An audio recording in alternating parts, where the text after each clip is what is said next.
Maintenant, on va continuer notre chapitre 1 par la partie 2, qui est caractérisation de l'atome. Il existe différents types d'atomes sur Terre, on les appelle éléments. Chaque élément a un nombre différent de protons. Un élément chimique est symbolisé par cette écriture. Dans X est l'élément chimique, c'est-à-dire son nom. A représente le nombre de masses, c'est-à-dire le nombre de nucléons. Z, le numéro atomique, qui est le nombre de protons. Exemple, le carbone 12,6, l'hydrogène 1,1, l'oxygène 16,8, l'azote 14,7, le sodium 23,11 et le chlore 35,17. Structure de l'atome de carbone. Le carbone est symbolisé par cette écriture, c'est-à-dire C, c'est le nom de l'atome qui est le carbone, 12, c'est le nombre de nucléons qui est A, et 6, c'est le nombre de protons qui est 6, Z, pardon. On sait bien que dans un atome de carbone, il y a 6 électrons qui gravitent autour du noyau, avec 6 protons et 6 neutrons à l'intérieur du noyau. Comment maintenant déterminer la composition d'un atome? Alors, comme on sait, le carbone est symbolisé par cette écriture. 12 représente le nombre de masses, c'est-à-dire la quantité de nucléons. 6, c'est le numéro atomique, c'est-à-dire le nombre de protons. Alors, pour déterminer le nombre de neutrons, il suffit simplement de faire A moins Z, qui va nous donner 6 neutrons. Comme on sait que un atome est électriquement neutre, donc on a autant de protons que d'électrons, et par conséquent, le nombre d'électrons est égal à celui de protons, donc 6. Cette notation nous donne deux informations directes, qui sont le nombre de masses et le numéro atomique. Exemple de l'azote, 14,7. Donc, on sait que A est égal à 14, Z est égal à 7. On peut facilement déterminer le nombre de neutrons, qui est A moins Z, et le nombre d'électrons, qui est égal à celui de Z, qui est égal à 7. Pareil pour l'oxygène.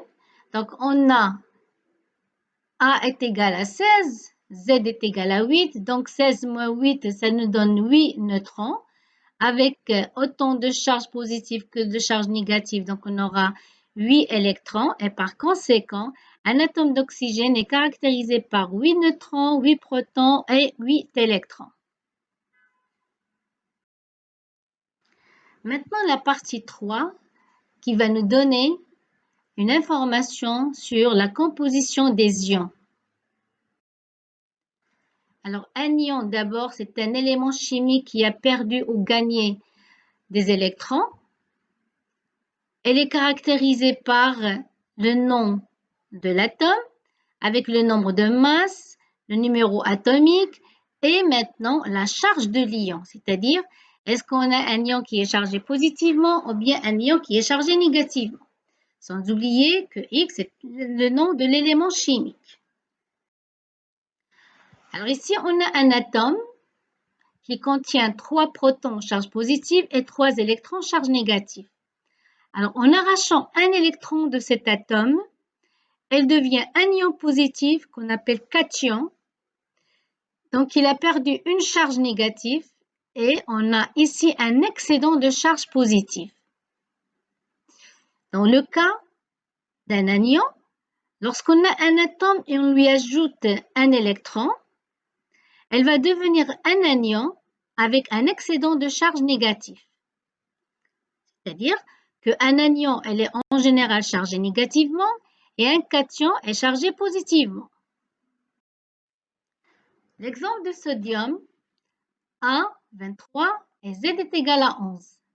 Si je prends l'atome de sodium et on compte le nombre d'électrons, on trouve 11 électrons chargés négativement, avec 11 protons chargés positivement. Donc leur somme elle nous donne 0. Donc, un atome, en général, il est neutre. Et il est noté le sodium Na. Donc, Na, c'est l'atome de sodium. Lorsqu'on arrache un électron de l'atome de sodium, on obtient un noyau qui a toujours ses 11 charges positives, mais un électron de moins. C'est-à-dire, on a une charge de moins, négative de moins. Et par conséquent, 11 charges positives plus 11 charges négatives, ça nous donne une charge positive. Donc, on obtient un ion positif, c'est-à-dire Na+. Et on l'appelle ion sodium. Pareil pour la formation de l'ion chlorure. Alors, dans le chlore, atome de chlore, on a 11 charges négatives et 11 charges positives. Avec un gain d'électrons, vous voyez ici qu'on ajoute un électron. On remarque qu'on a 18 électrons négatifs, donc 18 charges négatives. Et on obtient un ion chlorure, Cl-, avec 17 charges positives. Donc, il faut remarquer que Z ne change pas quand on arrache des électrons. Alors, comment on a déterminé la charge négative du chlore, de l'ion chlorure? Alors, on a dit qu'on a 17 charges positives avec 18 charges négatives. Leur somme nous donne -1. Et par conséquent, le chlore a une charge négative. Donc, on obtient l'ion chlorure.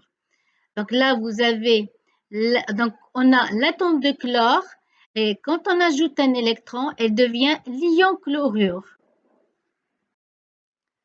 Alors ici, vous avez un petit résumé. Donc on a 11 charges positives, 11 charges négatives, l'atome est neutre. Avec une perte d'une charge négative, on obtient 11 charges positives et 10 charges négatives avec un excédent de charge positive. Donc l'ion sodium est chargé positivement. Pareil pour le chlore, quand il gagne un électron, elle va être chargée négativement. C'est-à-dire on a un excès de charge négative. Dans le cas de magnésium, 24,12, un magnésium, il peut perdre 2 électrons. Alors, en perdant 2 électrons, on va avoir un excédent de charge positive.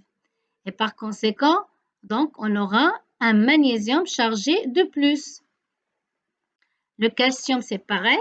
Vous avez un atome de calcium avec 20 protons et 20 électrons. En perdant 2 électrons, il va être 20 protons moins 18 électrons. Et par conséquent, on va avoir un excédent de charge positive et va nous donner un ion calcium.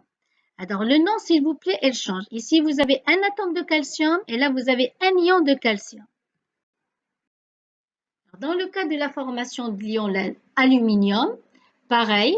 Donc, l'aluminium est capable de perdre 3 électrons. On obtient un ion aluminium et on obtient un ion qui est chargé positivement avec 3 charges positives. Alors, dans le cas de l'atome d'oxygène, donc un atome d'oxygène peut recevoir 2 électrons, donc il aura un excédent de charge négative. On aura 2 charges négatives donc de plus et par conséquent, il va être chargé négativement. On obtient un ion d'oxygène. Alors, on a un atome d'oxygène et devient un ion oxygène.